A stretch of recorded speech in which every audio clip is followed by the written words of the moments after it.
नमस्कार दोस्तों, स्वागत है आप सभी का मिशन कोचिंग सेंटर में। इस वीडियो में बात करेंगे जीव विज्ञान यानी यहाँ पर हम जंतु विज्ञान के बारे में डिस्कस करेंगे। और यहाँ पर जितने भी आपके एग्जाम होते हैं उन सभी के लिए आपके जो भी पीवाईक्यू वगैरह क्वेश्चन बने वो सभी हम यहाँ पर डिस्कस करेंगे। जैसे आपका टीजीटी, पीजीटी, अल्टीग्रेड, जीआईसी, प्रवक्ता वगैरह, आश्रम पद्धति, पॉलिटेक्निक, लेक्चरर जितने भी हैं वो सभी को यहाँ पर कंबाइन किया गया है। तो चलिए देख लेते हैं। और यहाँ पर कहाँ से कितने सवाल बने थोड़ा पहले ये देख लेते हैं, फिर उसके बाद में हम यहाँ पर चर्चा करेंगे। ये सिलेबस आपका है, इसमें टॉपिक वगैरह दिए गए हैं, कौन से टॉपिक, उसमें क्या क्या दिया गया है। ठीक है, कोशिका विज्ञान वगैरह इसमें टॉपिक दिया गया, वनस्पति शास्त्र यहाँ पर भी है। फिर इसमें बाद में हम बात करेंगे। ठीक है, ये वाला टॉपिक हो गए और उसके बाद में हम चलते हैं सीधे क्वेश्चन वाले पे।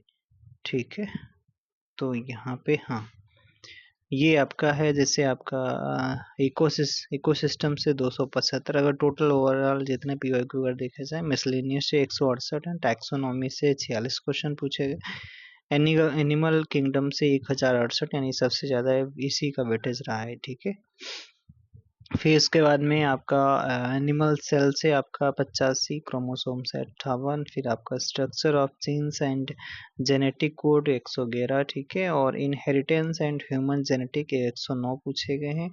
ऑर्गेनिक एवोल्यूशन करके पूछा गया है, इवोल्यूशन करके 181 क्वेश्चन यहाँ से, और न्यूट्रिशन और डाइजेशन से 125 सवाल, रेस्पिरेशन से 70 सवाल, और आपका ब्लड सर्कुलेशन से 175 हैं, एक्सक्रेशन से आपका 68 है, नर्व कंडक्शन से आपका 105 सवाल, मसल्स एंड स्केलेटन से 83 सवाल, इंडोक्राइन सिस्टम से 165 सवाल, और एम्ब्रियोनिक डेवलपमेंट 217 सवाल, बायोलॉजिकल मॉलिक्यूल से 104 सवाल, और आपका हार्मफुल एंड बेनिफिशियल इंसेक्ट से आपका 85 सवाल पूछे गए हैं। ठीक है, तो पहले हम यहाँ पर शुरू करते हैं। पहले आपका टैक्सोनॉमी वाला टॉपिक शुरू होता है, उसके बाद हम आगे नेक्स्ट टॉपिक भी चर्चा करेंगे। टैक्सोनॉमी से आपके क्या क्या पूछा गया। पहले पूछा गया सवाल, विटेकर द्वारा प्रोकैरियोटिक जीवों को किस संघ में रखा गया है। तो विटेकर जो हैं उनको प्रोकैरियोटिक जो जीव होते हैं किस संघ में रखा गया, तो मोनेरा में रखा गया है। इसमें मोनेरा में रखा गया है। आर.एच. व्हिटेकर अगर बात कर लेते हैं, यहाँ पर इन 5 संघीय वर्गीकरण 1969 में इन्होंने दिया था, और मोनेरा में रखा गया प्रोकैरियोटिक जीवों को रखा गया। प्रोकैरियोटिक जीव कौन होते हैं, जिनमें आपका कोई सुविकसित केंद्रक नहीं होता है और जिसमें कोशिकांग नहीं होते हैं, प्रोकैरियोटिक जीव कहलाते हैं। जीवों की कोशिका यूकैरियोटिक जीवों की कोशिकाओं की तुलना में बहुत छोटी होती है। मोनेरा के अंतर्गत आने वाले जीव हैं जैसे बैक्टीरिया आ जाता है, साइनोबैक्टीरिया आ जाता है, आर्कीबैक्टीरिया आ जाता है, और माइकोप्लाज्म, ये सब आ जाते हैं किसके अंतर्गत, मोनेरा के अंतर्गत आ जाते हैं। ठीक है, आगे अगर हम बात करते हैं 5 जगत जो है विभाजन के अनुसार प्रोटोजोआ को रखा गया है। किस में रखा गया, प्रोटोजोआ को प्रोटिस्टा में रखा गया है, प्रोटिस्टा में रखा गया है। 5 जगत यहाँ पर देख लेते हैं, पांचों जगत के बारे में तुलनात्मक अध्ययन यहाँ पर कर लेते हैं। जैसे आपका मोनेरा जो है, मोनेरा आपका एक कोशिकी इसमें जो होता है, और पूर्व केंद्र की प्रमुख कोशिकांग अंग जो अनुपस्थित होते हैं कशाप की सहायता से गमन करते हैं। इनका पोषण जो होता है प्रकाश संश्लेषण या अवशोषण द्वारा और रासायनिक संश्लेषण द्वारा होता है। अलैंगिक इनमें जनन होता है, विखंडनी जनन भी होता है। जीवाणु व नीले हरे शैवाल इसके सदस्य हो जाते हैं किसके, मोनेरा के। प्रोटिस्टा में क्या होता है, प्रोटिस्टा में एक कोशिकीय सुकेंद्रकीय तथा समस्त कोशिका अंगक उपस्थित होते हैं। अच्छा, गमन नहीं या रोमाभो या कशाप की सहायता से गमन करते हैं। कौन करते हैं, प्रोटिस्टा वाले। प्रकाश संश्लेषण, परपोषण या अवशोषण, विसरण के साथ साथ पराशरण के द्वारा इनका पोषण होता है। अलैंगिक और लैंगिक इनमें जनन होता है। प्रोटोजोआ इसके अंतर्गत आ जाते हैं, किसके अंतर्गत, प्रोटिस्टा के अंतर्गत। फंगाई में बात कर लेते हैं। फंगाई जो होता है ये आपका बहुकेंद्र कोशिकीय तथा सुकेंद्रकीय तथा अन्य इसमें चीजें उपस्थित होते हैं। गमन नहीं, इनमें आधार बेस होते हैं। अच्छा, परपोषित होते हैं, कौन, फंजाई परपोषित होते हैं, और वह क्रोमोसिंथेटिक रसायन संश्लेषी होते हैं, इनके द्वारा इनका पोषण होता है। अलैंगिक व लैंगिक जनन होता है। इसके अंतर्गत आपका फंगाई के अंतर्गत कवक आ जाएगा। प्लांटी जैसे पादप जो है बहुकोशिकी तथा सुकेंद्रकी तथा लवक और अन्य कोशिकांग इसमें उपस्थित होते हैं। गमन नहीं, इनमें जड़ें होती हैं। अच्छा भैया, ठीक है। मुख्यतः प्रकाश संश्लेषण द्वारा इनका पोषण होता है। अलैंगिक लैंगिक दोनों प्रकार का जनन होता है और इनमें पादप और शैवाल आते हैं। फिर लास्ट आ जाता है जंतु। इसमें क्या होता है, बहुकोशिकीय होता है, सुकेंद्रकीय तथा कोशिका अंग उपस्थित होते हैं। लवक कोशिका अभित्य अनुपस्थित होती है। लवक वाले जो होती है वो प्लांटी वगैरह में आती है, ठीक है। लवक वगैरह पादप में आएगी। भित्ति अनुपस्थित होती है, ठीक है। पेशीय तंतुओं द्वारा गमनशील तथा पश्चिमिकाओं द्वारा इनमें गमन होता है। परपोषण द्वारा रसों परपोषित होते हैं। अच्छा, मुख्यतः लैंगिक तथा परंतु अलैंगिक जन्म भी होता है और इनमें जंतु आ जाते हैं, ठीक है। वर्गीकरण की उच्चतम कोटि कौन सी हो जाती है, तो वर्गीकरण की जो उच्चतम कोटि हो जाती है वो कौन सी, किंगडम हो जाती है, ठीक है। किंगडम हो जाती है, किंगडम। तो अगर इसका सीरियल पूछा जाए और वही क्रम पूछा जाए तो किंगडम आएगा, यानी जगत आएगा, फिर फाइलम आएगा, फिर आपका डिवीजन आएगा, फिर क्लास आएगा, फिर ऑर्डर आएगा, फिर फैमिली आएगा, फिर जीनस आएगा, फिर आपका स्पीसीज आ जाएगा। स्पीसीज सबसे छोटा हो जाता है। तो पहले जगत, फिर संघ, फिर विभाग, फिर आपका वंश आएगा, फिर आपका वर्ग आएगा, फिर गण, कुल, फिर वंश, फिर आपका जाति आती है लास्ट में। माइकोप्लाज्मा किस जगह से संबंधित है, तो माइकोप्लाज्मा अभी जस्ट पढ़ा गया था, किसमें आएगा, मोनेरा में आ जाता है। किसमें, मोनेरा में आ जाता है। माइकोप्लाज्मा को मोनेरा जगत के अंतर्गत रखा गया है। मोनेरा जगत में सभी प्रोकैरियोटिक आते हैं और एक कोशिकीय जीवों को रखा गया है। किसमें, मोनेरा में। जैसे जीवाणु आएगा, रिकेट शरीर, माइकोप्लाज्मा और आर्क्योबैक्टीरिया तथा प्रकाश संश्लेषण करने वाले तथा इस क्रिया में ऑक्सीजन निकालने वाले बैक्टीरिया ऑक्सी फोटोसंश्लेषी कहलाते हैं। एवं साइनोबैक्टीरिया जिन्हें नील हरित शैवाल भी कहते हैं भी इसमें सम्मिलित हैं। किसमें, मोनेरा में सम्मिलित हो जाते हैं। तो मोनेरा में कौन कौन से आएंगे, जैसे माइकोप्लाज्मा आएगा, आर्कीबैक्टीरिया आएगा, ठीक है। जीवाणु भी इसी में आएगा, मोनेरा में आएगा। साइनोबैक्टीरिया भी इसी में आएगा, ठीक है। ये सब इसी में मोनेरा में ही सम्मिलित होते हैं। अगला सवाल है, अगला सवाल आपका कहाँ चला गया अभी, हाँ यही था, एक मिनट, ये रहा। कह रहा है कि ऐसे जंतु जिनमें मुख का विकास गुदा के विपरीत होता है क्या कहलाते हैं, तो ये क्या कहलाते हैं, तो ये क्या कहलाते हैं, प्रोटोस्टोमिया कहलाते हैं। अच्छा, प्रोटोस्टोमिया क्या होता है, इसमें वह समूह है जिसमें एक बार ही गुदा का निर्माण होता है और भ्रूणी अवस्था में पहले से मुख गुहा के विकास के लिए जाने जाते हैं थे, परंतु अब इनमें ये अवस्था मुख और गुदा की अंतर परिवर्तनशील है। अच्छा, उदाहरण में आपका निमेटोड आएगा, आर्थ्रोपोड आएंगे, फ्लैटवर्म आएगा, एनिलिडा आएगा, मोलस्का आएगा। ये सभी द्विपक्षीय समरूपता भी दर्शाता है, ठीक है। अगला सवाल अगर यहाँ पर देख लेते हैं, प्रोटिस्टा ये एक कोशिकीय जीव होते हैं, ठीक है। और जैसे आपका प्रोटिस्टा में कवक, अमीबा, आयुग्लिना, प्लाज्मोडियम और स्लाइम मोल्ड ये सभी आ जाते हैं। इसमें प्रकाश संश्लेषण और अवशोषण की क्षमता होती है। परागण तथा विसरण विधि द्वारा ये उत्सर्जन भी करते हैं। बायोलॉजी जो है शब्द किसने प्रस्तुत करा था, तो ये किसने किया था, तो लैमार्क ने प्रस्तुत करा था। बायोलॉजी जो शब्द है लैमार्क और ट्रेविरेनस के द्वारा 1802 में प्रस्तुत किया गया था। यह विज्ञान की भाषा का जिसके अंतर्गत सजीव कोशिकाओं और उसकी गतिविधि का अध्ययन किया जाता है। अरस्तु को बायोलॉजी का पिता कहते हैं, अरस्तु को बायोलॉजी का पिता कहा जाता है। शाकाहारी समुद्री स्तनधारी गण से संबंधित है, तो शाकाहारी समुद्री स्तनधारी गण से संबंधित क्या हो जाता है, तो सिनेरिया, ठीक है। सिनेरिया इसका उत्तर हो जाएगा। सिनेरिया गढ़ जो होता है वो आपका सामान्यतः नाम जो डगोर्क्स शाकाहारी स्तनधारी होते हैं, मजबूत शरीर के साथ साथ इनके छोटे बालों वाली चमड़ी होती है, 2 नथुने और फ्लिपर भी होते हैं, छोटी पूंछ भी होती है। अच्छा, सिटेरिया में क्या होता है, सिनेरिया हो गया, सिनेरिया में ऐसा, और सिटेरिया में क्या होता है, सिटेरिया में आपका व्हेल, डॉल्फिन ये सबसे विशाल का स्तनधारी भी सिटेरिया में होते हैं। ये इनका शरीर जो होता है, शरीर पर मोटी त्वचा व बाल नहीं होते हैं, ठीक है। अच्छा, व्हेल वगैरह में बाल नहीं होते हैं। इनमें कोई भी सिबेसियस ग्रंथि नहीं पाई जाती। 2 से 9% ज़्यादा मायोग्लोबिन इसके मांसपेशियों के ऊतक में पाया जाता है। इसमें स्ट्रेस स्ट्राउस साइकिल देखने को मिलता है। अच्छा, अगला है गढ़ जो है आपका फोलिडोटा।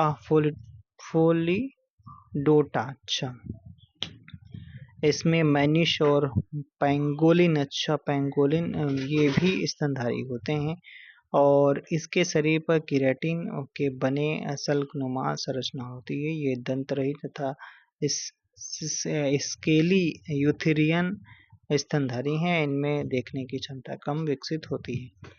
आर्टियोडैक्टाइला क्या होता है, जो आपका इसमें कुछ उंगलीदार या खुरदार जीव आते हैं, जैसे भीड़, दरियाई घोड़ा, अच्छा भीड़, दरियाई घोड़ा, गाय, भैंस, सुअर, बकरी, ऊँट, हिरन, ये सब इसमें आएंगे। किसमें? आर्टियोडैक्टाइला में आएंगे। उंगलीदार तथा खुरदार जीव होते हैं। अच्छा, भैंस वगैरह तभी खुरदार वगैरह। चलो भाई, प्रोटेरोस्पोंजिया किस उपवर्ग का प्राणी हो जाता है? तो ये आपका क्वेनोफ्लैजिलेटा का हो जाता है। ठीक है, अगला यहाँ पर देख लेते हैं। अगला पूछा गया है सामान्य वर्गीकरण की इकाई का सही क्रम क्या हो जाता है? तो जस्ट अभी ऊपर पढ़ा गया था, तो इसमें स्टार्टिंग में क्या आ जाता है?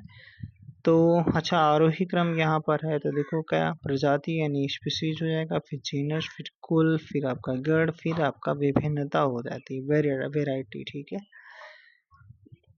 उस समूह वर्ग को पहचाने जिसमें जानवर एक ही वर्ग के हों इसमें। तो देखो इसमें आपका जो आपका क्या दिया गया है, ग्लोवर्म, रेशम कीट, घरेलू मक्खी, खटमल आदि आर्थ्रोपोडा जंतु हैं। विकल्प के अनुसार अन्य जाति अलग अलग फाइलम को दर्शाते हैं।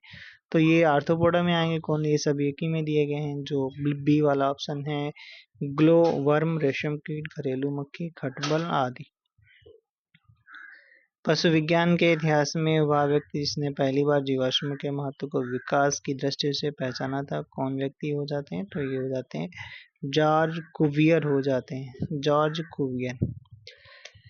पशु विज्ञान के इतिहास में जॉर्ज कुवियर जो हैं 1832 में पहली बार जीवाश्म के महत्व को विकास की दृष्टि से पहचाना। जीवाश्म विज्ञान को पैलियोंटोलॉजी कहा जाता है। भूगर्भिक अति के जीवन का वैज्ञानिक अध्ययन है, जिसमें चट्टानों में संरक्षित सूक्ष्म आकार के पौधे और जानवरों के जीवाश्म का विश्लेषण शामिल है। जॉर्ज कुवियर को जीवाश्म विज्ञान का संस्थापक तथा पिता भी कहा जाता है। कौन सा शब्द लैटिन भाषा से लिया गया है? तो पोरीफेरा, एनिलिडा, मोलस्का, उपयुक्त सभी लिए गए हैं। ठीक है, पोरीफेरा, एनिलिडा और मोलस्का शब्द लैटिन भाषा के शब्द हो जाते हैं। एनिलिडा शब्द जो होता है लैटिन भाषा के 2 शब्दों से बना हुआ है, जैसे एनिलस और आपका दूसरा है आइडोस करके, और इसका हो जाता है या धारण करना होता है, खंडित शरीर युक्त जीव कहते हैं। 1843 में आधुनिक लैटिन भाषा के आधार पर बियरिंग पोर्स अर्थात छिद्र युक्त जीव मोलस्का को लैटिन भाषा के आधार पर थिन स्लेज्ड पतले कवच खोल वाले प्राणी कहते हैं। इनका शरीर आपका मुलायम होता है, सॉफ्ट होता है। अगला पूछा गया है एप्लाइसिया वर्ग से संबंधित हो जाता है। तो एप्लाइसिया वर्ग से आपका गैस्ट्रोपोडा हो जाता है। कौन सा? गैस्ट्रोपोडा। ऑक्टोपस जो हो जाता है वो आपका जो सिफेलोपोडा से हो जाता है ऑक्टोपस। यूनियो जो होता है बाइवाल्विया से हो जाता है। काइटान जो हो जाता है एम्फीन्यूरा पॉलीफ्लेकोफोरा से संबंधित हो जाता है, काइटान हो जाता है। ठीक है, एप्लाइसिया जो होता है गैस्ट्रोपोडा से हो जाता है। ऑक्टोपस आपका सिफेलोपोडा से हो जाता है। प्रजातियों की उत्पत्ति नामक पुस्तक प्रकाशित हुई थी कब? तो 1859 में प्रकाशित हुई थी। प्रजातियों की उत्पत्ति यानी ओरिजिन ऑफ स्पीसीज नामक पुस्तक जो डार्विन द्वारा 1859 में प्रकाशित हुई लैमार्क द्वारा सन 504 से 433 ईसा पूर्व में फिलोसफी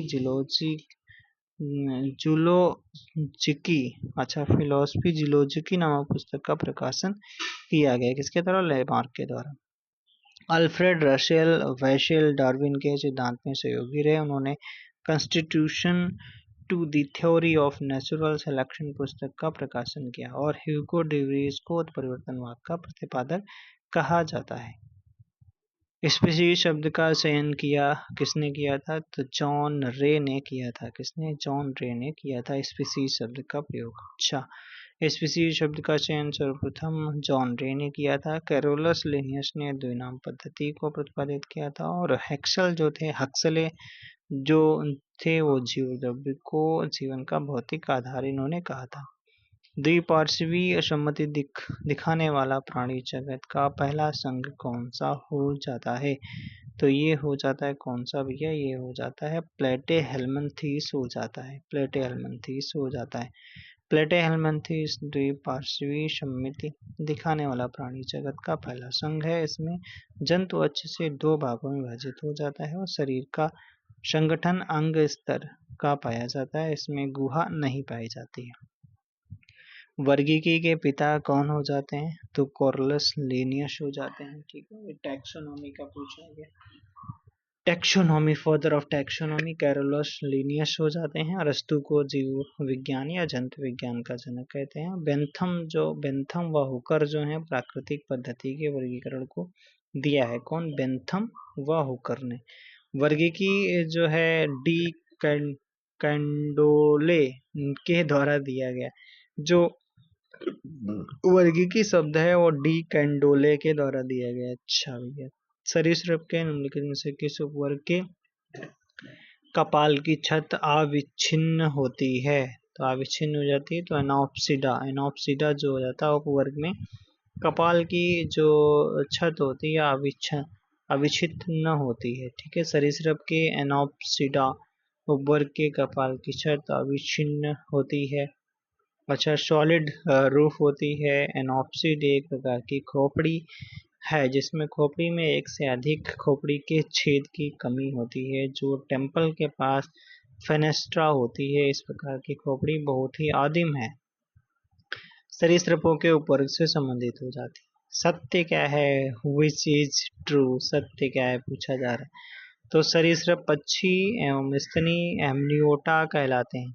जो सरीसृप पक्षी स्तनी एमनियोटा कहलाते हैं, तो यही सही है। सरीसृप पक्षी स्तनी एमनियोटा कहलाते हैं तथा मत्स्य उभयचर को एन एमनियोटा कहते हैं। अच्छा, मत्स्य और उभयचर को एन एमनियोटा कहते हैं। इन सभी के भ्रूणी ऊतकों को एमनियन नामक संरचना पाई जाती है और जो कि भ्रूण की रक्षा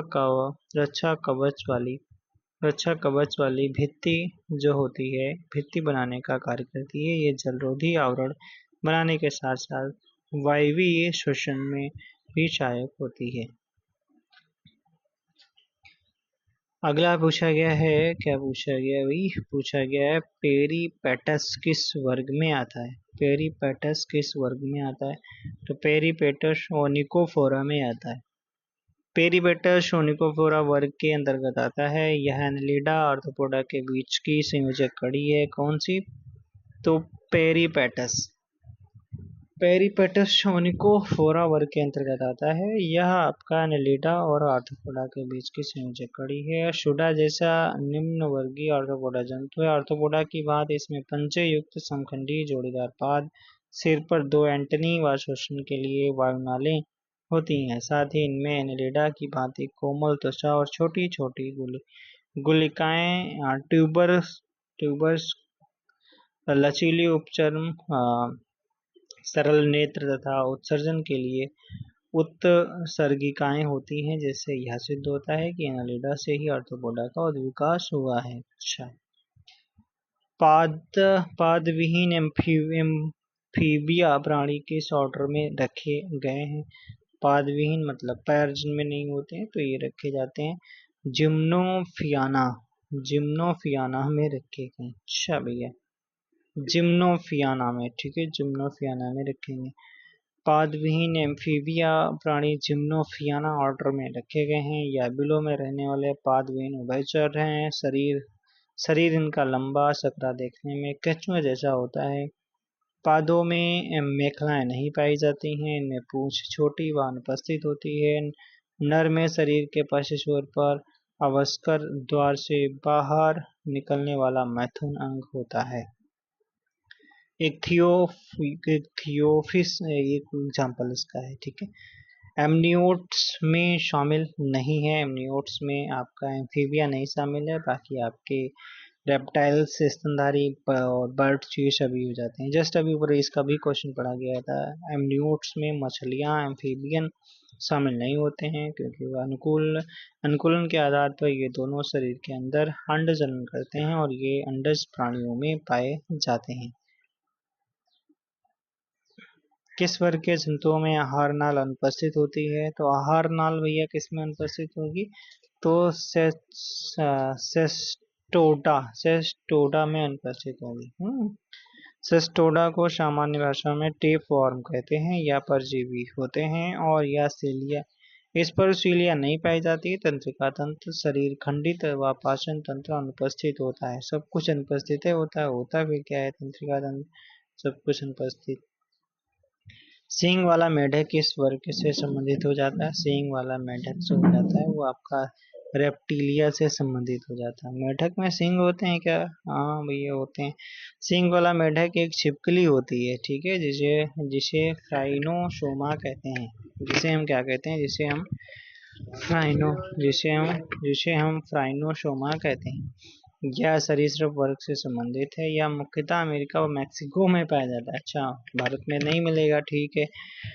जिसमें इसके मस्तिष्क पर दो सिंग जैसी आकृति उभरी हुई प्रतीत होती है। ये इगुएनिडा परिवार का जीव है। इसमें वर्ग के समान स्केल पाया जाता है और इसका वैज्ञानिक नाम फ्राइनोसोमा होता है। और ये मुख्य रूप से कीट बच्ची होते हैं भैया। कीट बच्चे यार, ये भी तो मेढक होते हैं, ठीक है। आर्कियोबैक्टीरिया में अनुपस्थित होता है। तो आर्कियोबैक्टीरिया में आपका पेप्टाइडोग्लाइकिन अनुपस्थित होता है आर्कियोबैक्टीरिया में। पेप्टाइडोग्लाइकिन जो हो जाता है वो आपका बैक्टीरिया की कोशिका भित्ति का संरचना तत्व होता है। यह कोशिका की संरचना को बनाए रखता है। स्फीति दाब 25 वायुमंडलीय दाब बनाए रखता है। यह पूरी तरह से कोशिका द्रव्य झिल्ली साइटोप्लाज्मिक मेम्ब्रेन से घिरा होता है। यह प्रायः कुछ बैक्टीरिया जैसे माइकोप्लाज्मा, आर्कियोबैक्टीरिया, प्लांक्टोमाइसीज और रिकेट्सिया और क्लेमाइडीसी में अनुपस्थित होता है, ठीक है। ये आपको दिख रहा होगा।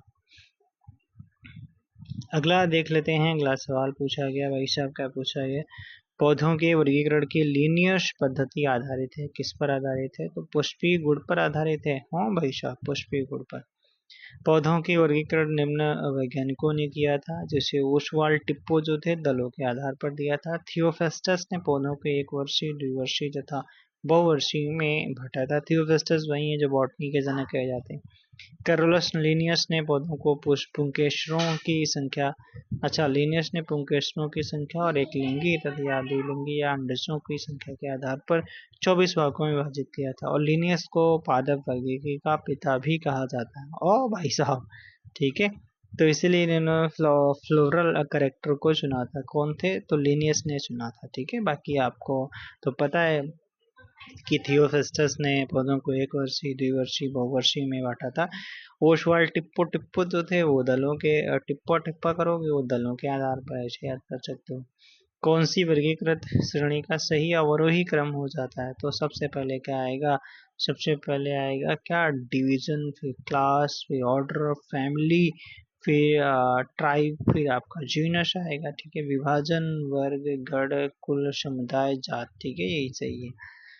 Kingdom, phylum, class, order, kingdom, phylum, KPC, ठीक है, KPC, kingdom, phylum, class, OFG, KPC, OFG यानी ऑर्डर, फैमिली, जीनस और स्पीसीज। ट्रिब जो है वर्गीकरण श्रेणी में कुल और गण के मध्य होता है, और श्रेणी जो होता है क्लास और ऑर्डर के मध्य होती है। अच्छा ठीक है। बढ़ई बढ़ई चींटी, बढ़ई चींटी निम्नलिखित में से किस गण से संबंधित है? बढ़ई चींटी है, कैसी चींटी है ये? बढ़ई चींटी ये दिख रही है, ओके भाई साहब। बढ़ई चींटी हाई हाई मेनोप्टेरा, हाई मेनोप्टेरा गण से संबंधित है। बढ़ई लोग हाई होते हैं, ठीक है, हाई टेम्परेचर में काम कर लेते हैं बढ़ई लोग, ऐसे याद कर सकते हो। हाई मेनो मेनोप्टेरा। ठीक है, अगला पूछा गया है कौन ड्यूटेरोस्टोम नहीं है? तो घोंगा नहीं है, बाकी छिपकली, तारामीन, सर्पी हो जाते हैं। घोंगा प्रोटोस्टोमिया के अंतर्गत आता है या ड्यूटेरोस्टोम के अंतर्गत नहीं आता है। प्रोटोस्टोमिया के अंतर्गत एनेलिडा, आर्थ्रोपोडा, मोलस्का आते हैं, जबकि ड्यूटेरोस्टोमिया के अंतर्गत एकांडरमेटा, हेमिकॉर्डेटा और कॉर्डेटा वर्ग आते हैं। कौन सा प्रोटोजोआ पौधों और जानवरों दोनों की विशेषताओं को दर्शाता है? पौधों और जानवरों को दोनों की विशेषताओं को दर्शाता है, तो आपका वॉल बॉक्स दर्शाता है। प्रोटोजोआ और आपका जो है वो पौधों और जानवरों दोनों को विशेषताओं को दर्शाता है। वॉल वॉक्स जो है वॉल्वोकेसी कुल में क्लोरोफाइट हरी शैवाल की एक पॉली पॉलीफाइलेटिक प्रजाति है। प्रोटोजोअन वॉल्वॉक्स पौधों और जानवरों दोनों के बीच की संयोजक कड़ी है, अर्थात यह दोनों की विशेषताओं को दर्शाता है। ठीक है भाई साहब। अगला पूछा गया है वर्गीकरण के अंतर्गत आता है, तो यानी टैक्सोनॉमी के अंतर्गत क्या आता है? तो ये आपका पहचान करना, ठीक है, क्लासिफिकेशन, फिर नामांकन, ये सभी आ जाते हैं। डी वाला सही हो जाता है, ठीक है। अगला सवाल यहाँ पर ये देखो, इस दिखाया गया आपका डोमेन, फिर किंगडम, फिर आपका फाइलम, फिर क्लास, केपीसी ओएफजी, केकेसी के के केपी शर्मा ओली, ठीक है, केपीसी ओएफजी, ठीक है। अब यहाँ से अगला टॉपिक शुरू हो रहा है, जाति और उपजाति की धारणा, ठीक है। वह प्रजाति जो समुदायों के बनावट को बनाए रखती है कहलाती है, क्या कहलाती है? तो उसे कीस्टोन प्रजाति कहा जाता है, कीस्टोन प्रजाति, ठीक है, कीस्टोन प्रजाति कहा जाता है, ठीक है। वह प्रजाति जो समुदायों की बनावट को बनाए रखती है कीस्टोन प्रजाति कहलाती है। इस प्रजाति की उपस्थिति एक पारिस्थितिकी तंत्र के भीतर जैव विविधता को बनाए रखने और एक पारिस्थितिकी समुदाय की संरचना को बनाए रखने के लिए महत्वपूर्ण है। यहाँ जीवित जीव एक दूसरे पर निर्भर होते हैं और एक दूसरे के अस्तित्व में मदद करते हैं। यही कीस्टोन प्रजातियां अनुपस्थित हों तो एक निश्चित प्रजाति की आबादी अन्य प्रजातियों पर हावी हो सकती है, इसलिए पारिस्थितिकी तंत्र में असंतुलन पैदा कर सकता है। इस प्रजाति का आमतौर पर अपेक्षाकृत छोटा भौतिक प्रभाव होता है, लेकिन यह अपने पारिस्थितिकी तंत्र के स्वभाव स्वास्थ्य के लिए महत्वपूर्ण होता है। अच्छा, यदि एक वर्गीकी कोटि का अंत ई के साथ हो रहा है तो वह किस पद को उल्लेखित करता है? तो ई तो ये आपका ट्राइब को दिखाता है। अच्छा, ट्राइब को दिखाता है, ओके, ये भी पूछ लिया सवाल। यदि एक वर्गीकी कोटि का अंत है ई के साथ हो रहा है तो वह ट्राइब को उल्लेखित करता है। ट्राइब जीनस के ऊपर एक वर्गीकी कोटि है, लेकिन परिवार और उप परिवार के नीचे है, ठीक है। इसे कभी कभी उप जनजातियां सब ट्राइब में विभाजित किया जाता है। उदाहरणों में जनजाति इकेलाफिया और हायासिंथिया शामिल हो जाते हैं। टैक्सोनॉमिक श्रेणियों का क्रम आपका डिवीजन, क्लास, ऑर्डर, परिवार पर जनजाति, जीनस, प्रजाति हो जाता है। ड्यूटेरोस्टोम और प्रोटोस्टोम जंतु में भिन्न होते हैं। कैसे भिन्न होते हैं? तो ये आपका उनके मुख के भ्रूण उत्पत्ति से भिन्न होते हैं। तो फिर प्रोटोस्टोम इसमें मुख्य हुआ पाचन तंत्र के विकास के साथ फर्स्ट भ्रूणी गैस्ट्रुलेशन से और मलद्वार बाद में बनता है, जैसे गोलक्रमी एग्जाम्पल में, और एनिलिडा, आर्थ्रोपोडा, मोलस्का। ड्यूटेरोस्टोम्स में क्या होता है, मलद्वार का विकास ब्लास्टोपोर के निर्माण के साथ साथ होता है। भ्रूणी विकास में और तत्पश्चात मुख का निर्माण होता है। इसमें आपका एकाइनोडर्मेटा, हेमिकार्डेटा, कार्डेटा आएंगे। ये जस्ट अभी ऊपर भी पढ़ा गया था, ड्यूटेरोस्टोम्स में कौन कौन आएगा, तो एकाइनोडर्मेटा आएगा, हेमिकार्डेटा आएगा, कार्डेटा फिर आपका यहाँ पर इसमें प्रोटोस्टोम्स में आपका गोल्ट्रम और आपका एनिलिडा और आर्थ्रोपोडा और मोलस्का आएंगे। अगला सवाल यहाँ पर दिया गया है कि मैच कराना है, ठीक है। तो पहला जो आएगा सही समझ लेते हैं, डॉक्टर वेनी प्रसाद। फेरेटिमा जो है डॉक्टर के एन बहर। हार्डमानिया doctor S S S M डॉस शाह हार्डमानिया। पैलिमोन डॉक्टर एस पटवर्धन, पैलिमोन पटवर्धन हो जाते हैं। हार्ट एल्टीट्यूड एंटोमोलॉजी, तो आपका entomology doctor M S Mani हो जाएंगे संबंधित। दिए गए प्रश्नों पर विचार करना है। प्रोटिस्टा होते हैं, प्रोटिस्टा में क्या हो जाता है, प्रोटिस्टा में आपका बहुकोशिकीय तो होता नहीं है, तो दूसरा वाला कट जाएगा। तो देखो यहाँ पर प्रोटिस्टा, अच्छा वो मोनेरा होते हैं, ठीक है। प्रोटिस्टा में क्या होता है, प्रोटिस्टा एक कोशिकीय तो नहीं होते हैं, ठीक है। तो एक वाला कटेगा, इसमें भी कट गया और फिर लास्ट वाला भी कट गया, बचे दो ऑप्शन। फिर यहाँ पर प्रोटिस्टा बहुकोशिकीय यूकैरियोट्स हैं जिनमें प्लाज्मिड्स होते हैं, तो प्लाज्मिड्स भी इसमें देखने को मिलेंगे, ठीक है। यहाँ पर लिखा है विदाउट प्लाज्मिड्स, यानी छठा वाला भी नहीं होगा, ठीक है। चलो कटिए, तो ऑप्शन 2 ही आपका सही हो जाता है। और क्या इसमें दिया गया है, ये प्रायः एक कोशिकीय होते हैं और कवक बहुकोशिकीय होते हैं, कथन के अनुसार आधार पर बी सही है। किसी चट्टान की भूवैज्ञानिक आयु निर्धारित की जाती है, तो किसी चट्टान की भूवैज्ञानिक आयु जो होती है वो रेडियोमेट्रिक डेटिंग से, यानी विकिरणमिति काल निर्धारण के द्वारा इसका निर्धारण किया जाता है। रेडियोमेट्रिक डेटिंग को रेडियो एक्टिव डेटिंग भी कहा जाता है। इस विधि में मटेरियल के साथ आइसोटोप्स का अध्ययन किया जाता है। इस विधि का प्रयोग करते हुए चट्टानों के भूवैज्ञानिक आयु का निर्धारण किया जाता है, यानी रेडियो एक्टिव डेटिंग का प्रयोग किया जाता है। टैक्सॉन शब्द का प्रयोग पहली बार के द्वारा किया गया था, किसके द्वारा, टैक्सॉन का। तो टैक्सॉन शब्द का प्रयोग सबसे पहले किसके द्वारा किया गया था, तो ये कौन है भाई, मेयर करके, मेयर है टैक्सॉन। टैक्सॉन शब्द का प्रयोग पहली बार मेयर ने किया था, ठीक है। किसने किया था, मेयर के द्वारा किया गया था। चलो शब्द दिए गए हैं, टैक्सॉन एडोल्फ मेयर के द्वारा किया गया था। सिस्टेमेटिक्स जो है, सिस्टेमेटिक्स जो है आपका लिनियस के द्वारा किया गया था। टैक्सोनॉमी कैंडोल के द्वारा किया गया था। फाइलोजनी के द्वारा, फाइलोजनी शब्द है लेमार्क के द्वारा। संघ है क्यूवियर के द्वारा। वर्ग और गण जो है लिनियस के द्वारा। कुल जाति और प्रजाति जॉन रे के द्वारा किया गया था। तो कुल जाति प्रजाति जॉन रे, जाति प्रजाति जॉन रे, वर्ग गण लिनियस, संघ जो है फाइलम है क्यूवियर के द्वारा। फाइलोजनी लेमार्क के द्वारा। Taxonomy APD Candolle. सिस्टेमेटिक्स जो है लिनियस के द्वारा। और टैक्सॉल मेयर के द्वारा, एडोल्फ मेयर के द्वारा किया गया था।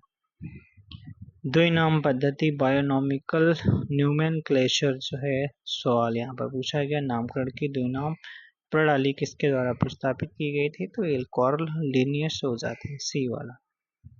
एक स्वीडिश वनस्पति शास्त्री, प्राणी विज्ञानी, टैक्सोनोमिस्ट और चिकित्सक थे। और यहाँ पर द्विपद प्रणाली में उन्होंने पौधों एवं सजीवों को वैज्ञानिक नाम दिए। पहला नाम उनका वंश था, जीनस था, दूसरा नाम प्रजाति का होता है। इस प्रणाली में जीवों के सभी वैज्ञानिक नाम आमतौर पर लैटिन होते हैं, इटैलिक में लिखे जाते हैं। स्लिप में लिखते समय दोनों नामों में से वंश के नाम का पहला अक्षर कैपिटल होता है, जबकि प्रजाति के नाम का पहला अक्षर छोटा होता है। तो प्रजाति का आपका वंश का आपका क्या होता है, कैपिटल होता है। प्रजाति का स्मॉल होता है, पहला लेटर। कैरोलस लिनियस की द्विनाम पद्धति में कौन श्रेणी नहीं है? तो वंश, जाति, वंश, गण क्या इसमें नहीं है? तो संघ और कुल नहीं है, बाकी जगत, वर्ग इसमें सब कुछ शामिल है। टेक्सोनॉमी के जनक कहे जाते हैं। कैरोलस लिनियस ने प्रजातियों के नामकरण और उन्हें समूहों में वर्गीकृत करने की प्रक्रिया का निर्माण किया है। लिनियस की मूल प्रणाली के श्रेणियों में सबसे व्यापक जगत किंगडम था, जिसे उन्होंने दो भागों में पादप जगत और जंतु जगत में विभाजित किया है। लिनियस ने जंतु जगत में जीवों को वर्ग, क्लास, ऑर्डर, जीनस और स्पीशीज में वर्गीकृत किया। इन श्रेणियों को समय के साथ जगत, संघ, फाइलम यानी क्लास, वर्ग, गण, ऑर्डर, कुल, फैमिली, जीनस, वंश और प्रजाति, स्पीशीज में संशोधित किया गया। सभी जीवों को दो एम्पायर्स के 8 जगतों में किसने वर्गीकृत किया था?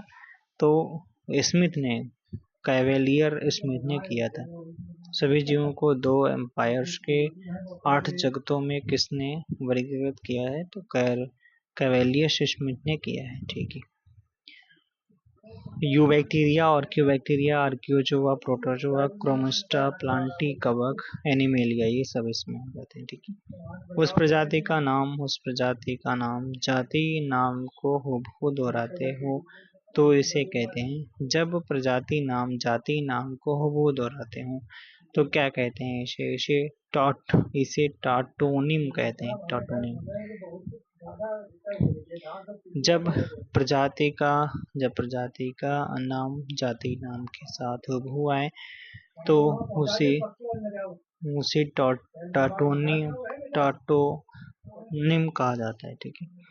सिनोनिम क्या होता है? सिनोनिम आपका टैक्सोनॉमी में प्रयोग किया जाता है।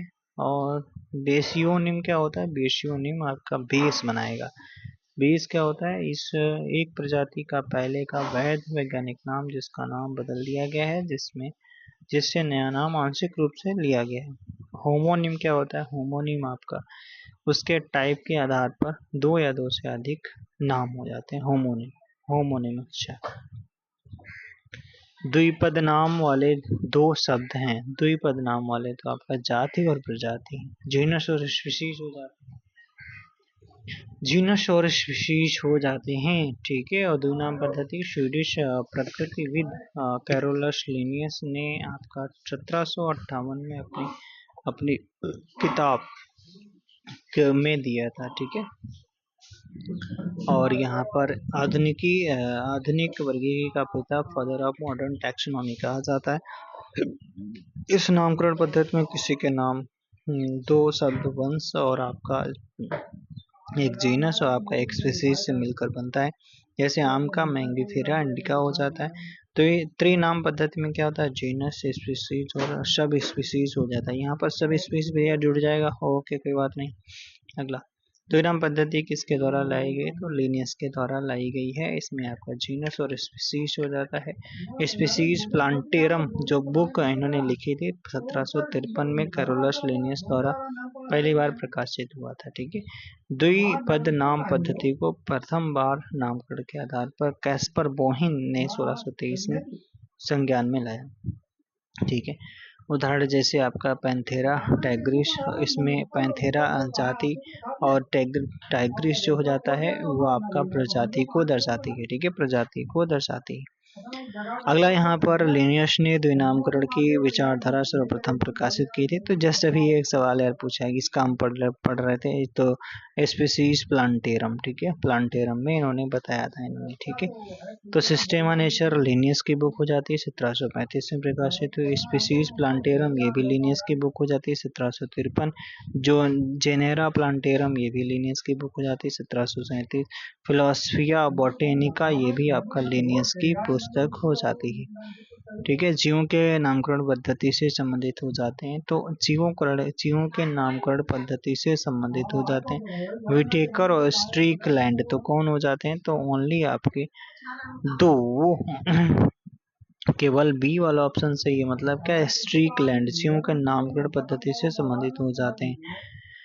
स्ट्रीक लैंड एक अंग्रेजी भूविज्ञानी, पक्षी विज्ञानी और प्रकृतिवादी तथा वर्गीकरण विज्ञानी थे।